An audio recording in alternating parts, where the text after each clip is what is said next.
My mother died giving birth to me on February 14, 1992. I know this because my father, Ellis, made sure I never forgot it. Every single birthday of my life started the same way, him standing in my doorway at 6 a.m., staring at me with those hollow eyes, saying nothing. Just staring. Like he was trying to figure out if the trade was worth it. I'm Maximus. Maximus Mitchell. And I learned to hate Valentine's Day before I even understood what love meant. While other kids got balloons and cake, I got reminded that I was breathing because someone better wasn't. My grandmother, Louise, moved in after Mom died. She raised me while Dad worked double shifts at the Ford plant, but she never let me forget whose fault it was that her daughter was gone. Your mama was going to be a doctor, she'd say every year, cutting into whatever sad excuse for a cake she'd made. Had a full scholarship to Howard University. Then she met your father, got pregnant with you, and that was that. I was 7 the first time I understood what she meant. 7 years old, standing in our kitchen in Detroit, watching her arrange exactly 13 candles on a chocolate cake from Kroger. Not 14 for my age. 13. Always one less. Your mama only got 27 years, Louise explained, her voice sharp as glass. So you only get what's left after stealing hers. My father never hit me. I want to make that clear because people always assume physical abuse when you talk about toxic families. Ellis Mitchell was a ghost who happened to occupy the same house as me. He worked, he ate, he slept. He never went to my basketball games at Cass Technical High School. Never helped with homework. Never asked about my day. But every birthday, he came alive just enough to hurt me. On my 10th birthday, I made the mistake of being excited. My friend Jamal had just gotten a PlayStation, and I thought maybe, just maybe, this year would be different. I came downstairs to find Dad sitting at the kitchen table with a photo album open. Pictures of my mother, Sheila Marie Mitchell, smiling, vibrant, alive. She wanted to name you Cameron, he said without looking up. After her grandfather. I chose Maximus. Guess I should have let her have that too, since you took everything else. Louise nodded from her spot by the stove, scrambling eggs that nobody would eat. Sheila had dreams, baby. Real dreams. She was gonna open her own practice, come back to the neighborhood, help folks who couldn't afford fancy doctors. I stood there in my too small pajamas, 10 years old, and asked the question I'd been holding for years. Did she want me? The silence that followed felt like drowning. Dad finally looked at me, really looked at me, and I saw something flicker in his eyes. Not love. Not hate. Just assessment. Like he was calculating whether the question deserved an answer. I started keeping a journal when I was 12. My English teacher, Mr. Patterson, said writing could help process emotions. He had no idea what he was unleashing. I documented everything, every snide comment, every withheld hug, every birthday that felt like a funeral instead of a celebration. February 14, 2004. 12 years old. Dad bought me a card. For exactly 3 seconds, my heart soared. Then I opened it. Inside, he'd written, "Your mother used to love Valentine's Day. She said it reminded her that love was real. I wish I could remember what that felt like. No happy birthday. No love, Dad. Just that." Louise made red velvet cake that year, Mom's favorite, not mine. I'm allergic to red dye number 40. I spent my birthday night with hives covering my arms while Louise told me, "Your mama never had allergies. You got those from Ellis's side." My cousin, Peter, came to visit that summer. He was Louise's other daughter's kid, and she loved him openly, freely, the way grandmothers are supposed to love. He got cookies fresh from the oven, bedtime stories, hugs that lasted longer than an obligatory pat. I watched from the stairs as she tucked him in, singing the same lullaby she never sang to me.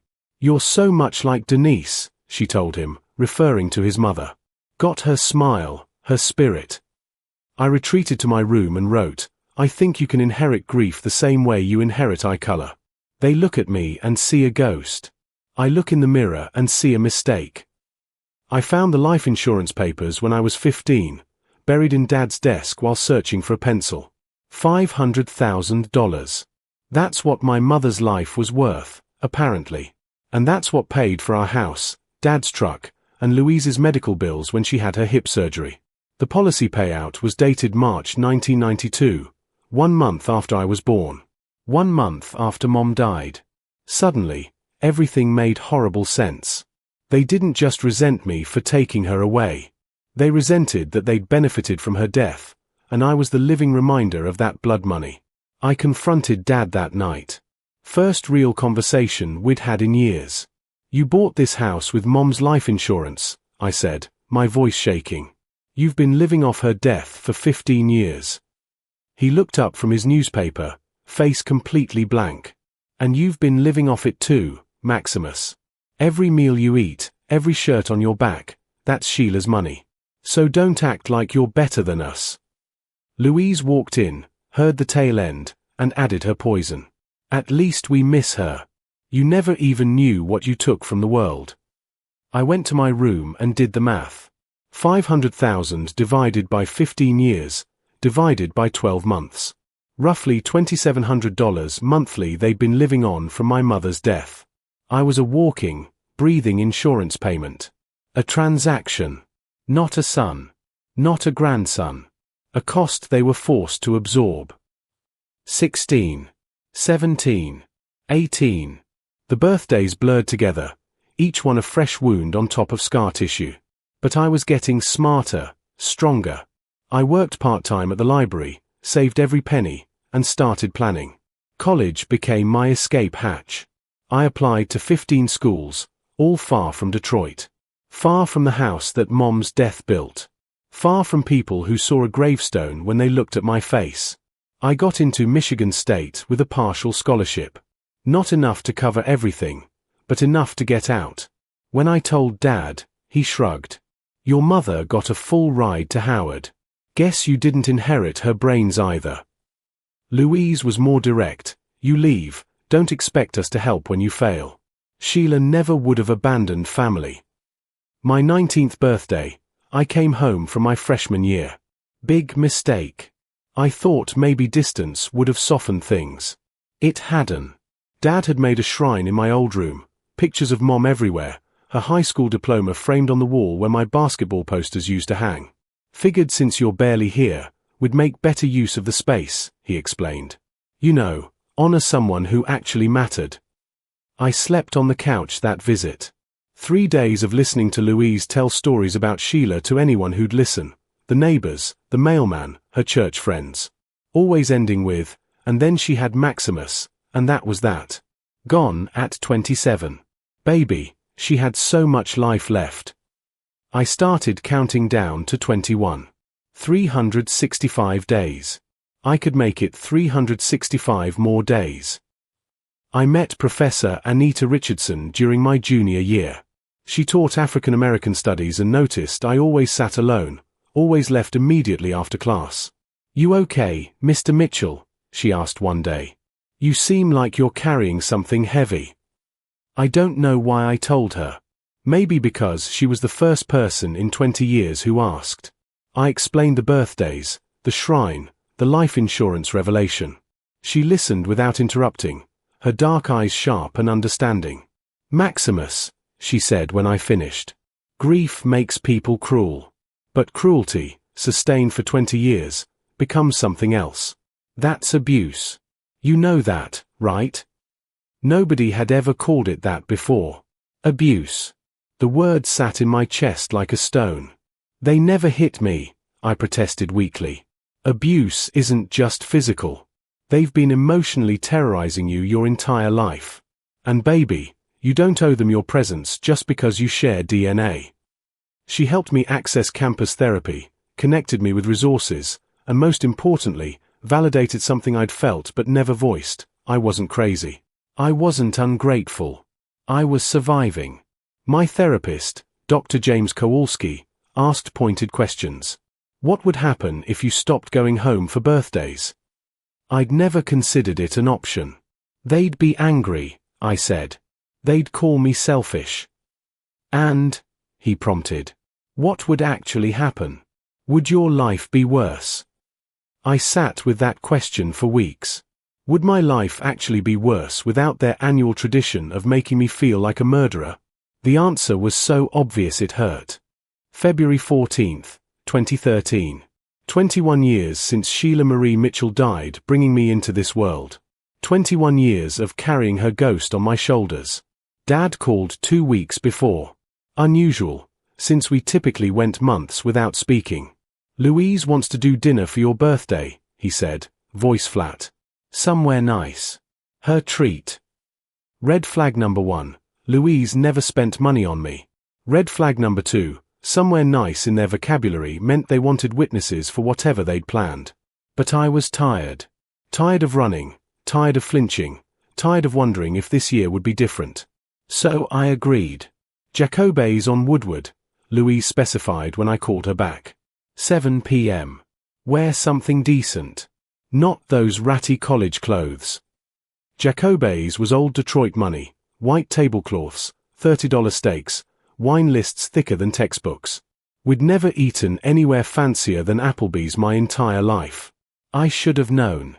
God, I should have known. I drove down from East Lansing that morning, my stomach in knots. My roommate, Andre, had tried to talk me out of going. Bro, why you keep touching the hot stove? He'd asked. You know it's gonna burn you. But some part of me, the stupid, hopeful part that therapy hadn't killed yet, thought maybe 21 was significant enough. Maybe becoming a legal adult would shift something. I wore the one good button-down I owned, black slacks I'd bought for job interviews, and the watch Professor Richardson had given me for my birthday the year before. So you always know, she'd said, that someone values your time. 7 p.m. I walked into Jacobes, and there they were. Dad sat at the head of the table, Louise to his right. But they weren't alone. My Aunt Denise, Peter's mother, sat there with her husband, Kevin. 2 of Louise's church friends, Sister Susan and Deacon Murray, filled out the rest of the table.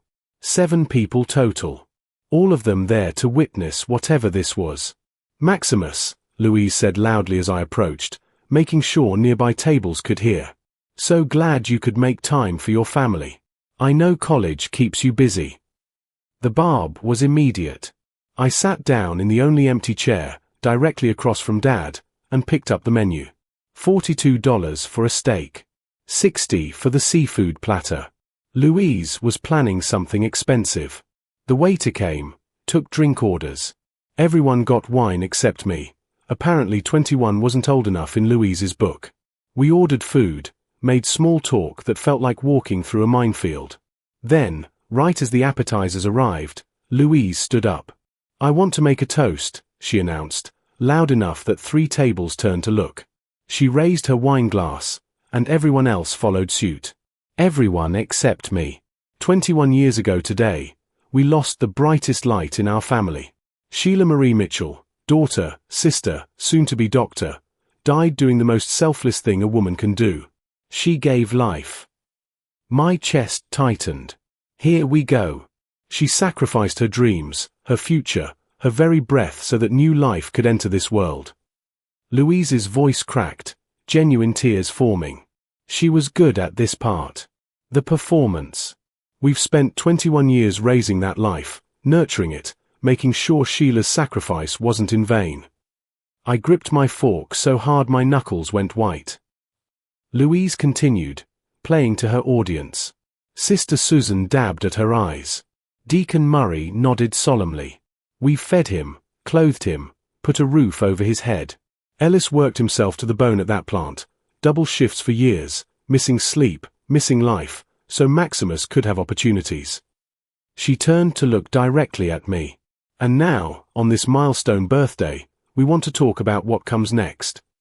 The food arrived, but nobody touched it. The waiter sensed the tension and disappeared quickly.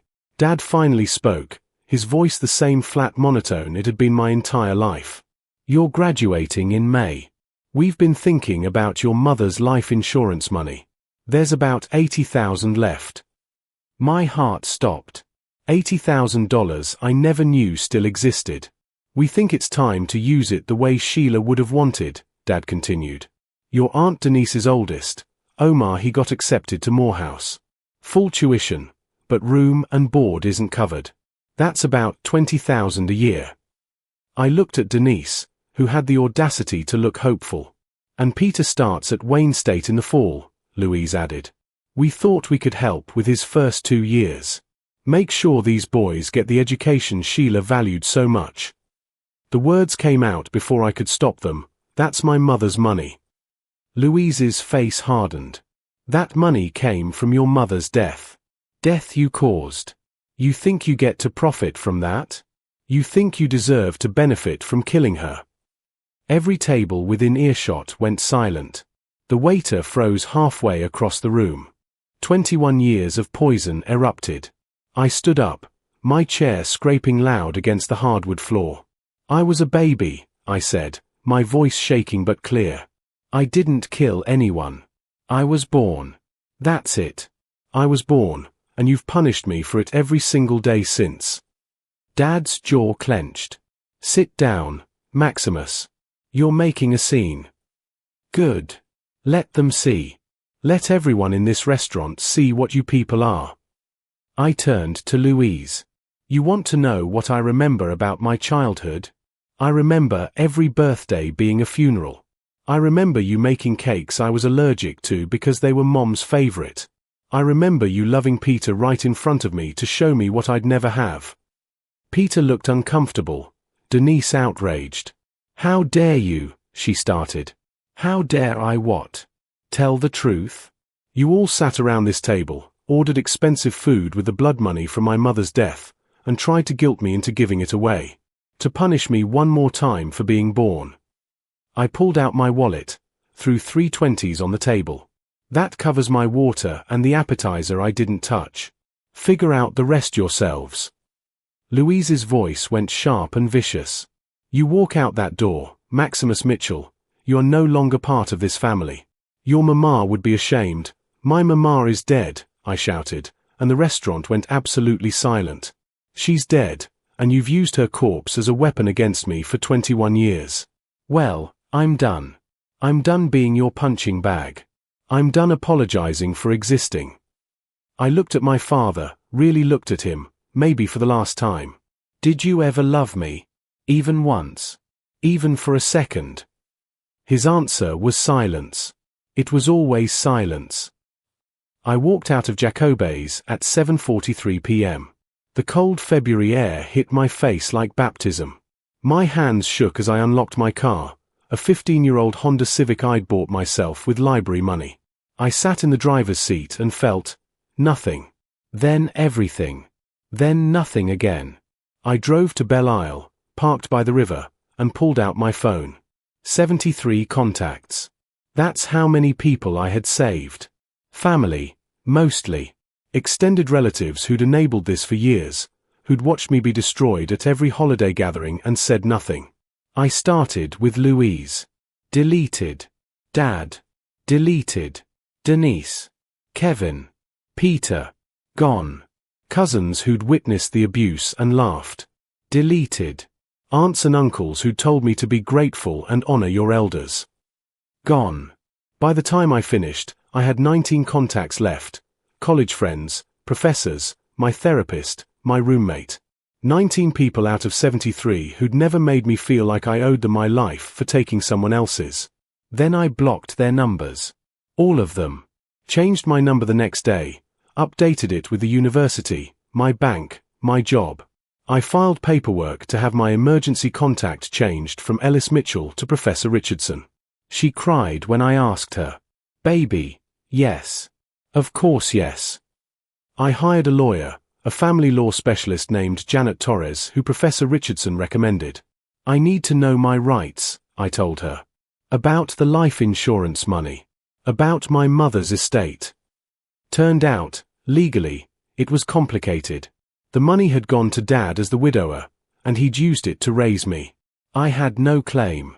But Janet did something better. She sent a cease and desist letter. If they contacted me, harassed me, or tried to claim I owed them anything, we'd pursue legal action for emotional abuse and trauma. I graduated from Michigan State in May 2013 with a degree in social work. Ironic, maybe, that someone so damaged chose to help others heal. But Professor Richardson said it made sense. You know what suffering looks like. You'll recognize it in others. I got a job in Chicago, far enough from Detroit to breathe, close enough to drive if I ever needed to.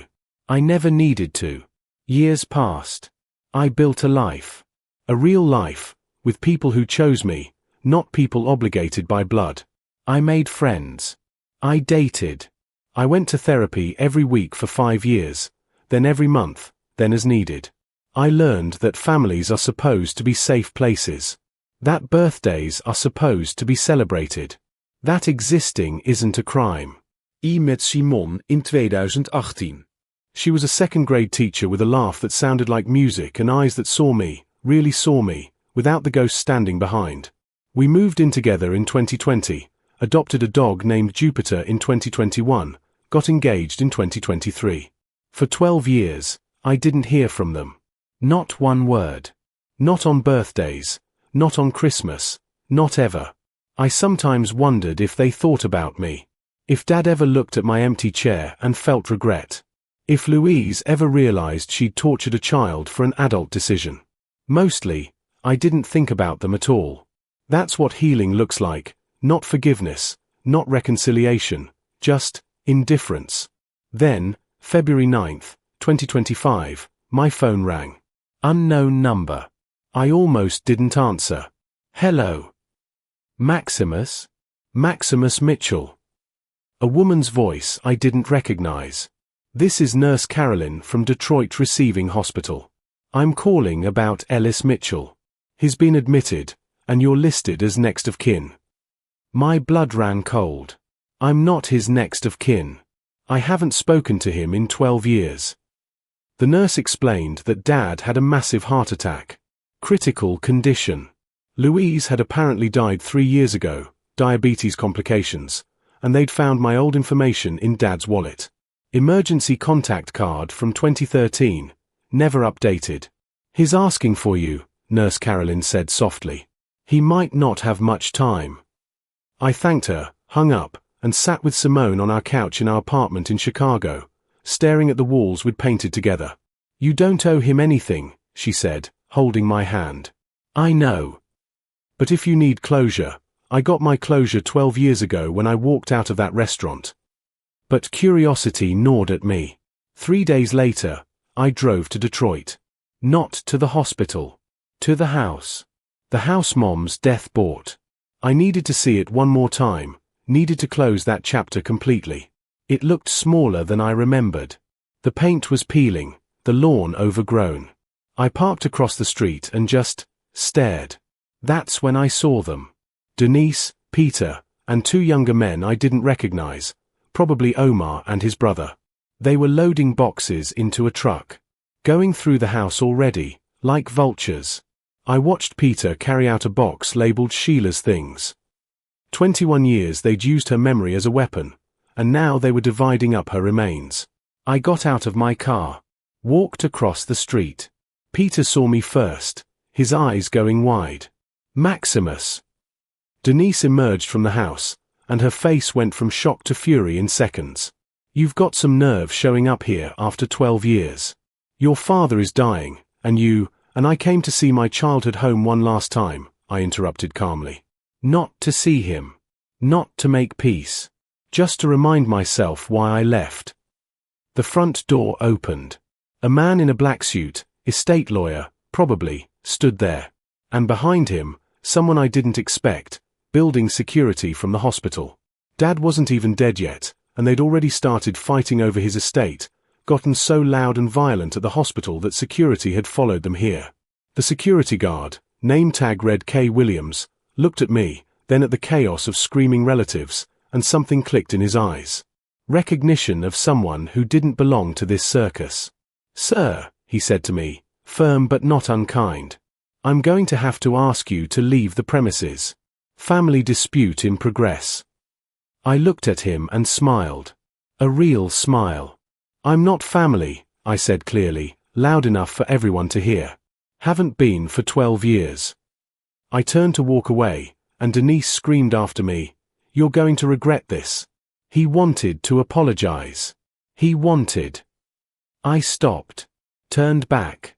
He had 12 years to apologize. 12 years to pick up a phone. He had 21 years before that to be a father. The time for regret isn't on his deathbed. It was every birthday he reminded me I ruined his life. I walked to my car, and I didn't look back. Not at the house, not at them, not at the security guard who ended up literally closing the door on them 10 minutes later when their fighting got too intense. I heard about it later. Denise tried to force her way past him, and he slammed the door in her face, called the cops. Ellis Mitchell died 4 days later. I didn't go to the funeral. I didn't send flowers. I didn't send regrets. I sent nothing, because that's exactly what he'd given me my entire life. Simone and I got married 3 months later, on May 14th, deliberately far from February. My chosen family filled the venue: Professor Richardson, Dr. Kowalski, Andre, friends from Chicago, colleagues from work. People who loved me for who I was, not who I'd replaced. On our wedding night, Simone asked if I felt guilty. About your dad. About not being there at the end. I thought about it honestly. I feel free, I said. For the first time in my life, completely free. That's the thing about toxic families. They teach you that love is conditional, that existence is a debt, that you're always one breath away from being too much. But real love? Real love doesn't keep score. Real love doesn't punish you for being born. Real love sees you on your birthday and celebrates that you're alive. I'm 33 now. Simone and I are expecting our first child in August, a daughter. We're naming her Hope. Not after anyone who came before. Not to honor any legacy or carry any torch. Just hope. Because that's what she represents. The breaking of cycles. The building of something new. Something better. Every February 14th now, I wake up and Simone makes me chocolate chip pancakes, my actual favorite. We watch movies, walk Jupiter, and sometimes I tell our daughter's ultrasound picture about her grandmother Sheila. The real Sheila. Not the St. Louise created or the ghost Dad mourned. Just a 27-year-old woman who probably had dreams and fears and contradictions like everyone else. Who made a choice to have me, and paid for it with her life. I'll never know if she'd regret that choice. But I've decided to believe she wouldn't. I've decided to believe that somewhere, somehow, Sheila Marie Mitchell would see the man I became despite everything and feel proud. That's not about her, really. It's about me choosing to believe I deserved to be born. That I deserve to exist. That I'm not a curse or a debt or a tragedy. I'm just Maximus. And that's enough. That's always been enough.